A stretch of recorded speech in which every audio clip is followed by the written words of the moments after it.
Oil prices continue to plunge as speculators rush for the exit. New York City rents crash, and the bond king, Bill Gross, says our highly leveraged financial system is a truckload of nitroglycerin on a bumpy road. Here are your collapse trends for March 10th, 2017.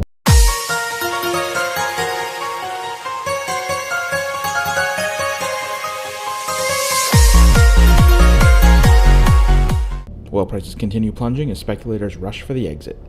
After having dipped 5% on Wednesday, oil prices continue to plunge on Thursday by more than 2%, as speculators have started exiting the record-long positions of oil futures they have amassed. It's a combination of the overhang of speculative length and the overhang in inventories. And the other thing unnerving the market is the rapid growth in the U.S. crude production. Andrew Lebeau, of senior partner at Commodity Research Group, said, "The Russian ruble is plunging as oil tumbles below $50. The petrocurrency is down at 2.1% at 59.3843 per dollar as of 7:49 a.m. Eastern Time.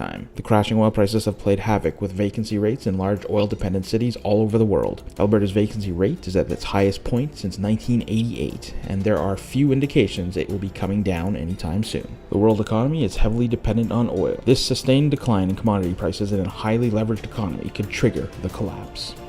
New York City rents crash again in February under the weight of so much inventory.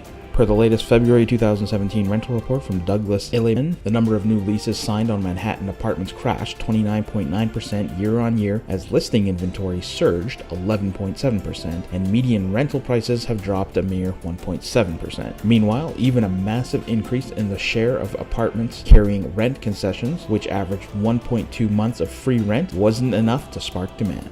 Even the once defensive studio segment, which caters to all those people who will happily live in a shoebox just to have a Manhattan zip code, is showing signs of weakness. There's so much inventory that an influx is hitting across all price points, even the studios. Hal Gevzi, executive director of leasing for Douglas Elliman, there were a lot of studios that hit the market and have just been sitting there. They had to reduce prices. Declining rental rates is an important collapse trend to monitor, as the last financial crisis in 2008 showed us. Bill Gross recently said, "Our highly levered financial system is like a truckload of nitroglycerin on a bumpy road." Bond investor Bill Gross on Thursday warned that investors should not be tempted into buying high-flying equities and corporate bonds, given the possibility that U.S. President Donald Trump might fail to enact policies that fuel economic growth. One mistake can set off a credit implosion where holders of stocks, high-yield bonds, and yes, subprime mortgages all rush to the bank to claim its one and only dollar in the vault, he said. It happened in 2008, Gross said, noting central banks were in a position to drastically lower yields and buy trillions of dollars via quantitative easing to prevent a run on the system. Today's central bank flexibility is not what it was back then, Gross said. Yields globally are near zero and in many cases negative. Continuing QE programs by central banks are approaching limits as they buy up more and more existing debt, threatening repo markets and the day-to-day functioning of financial commerce.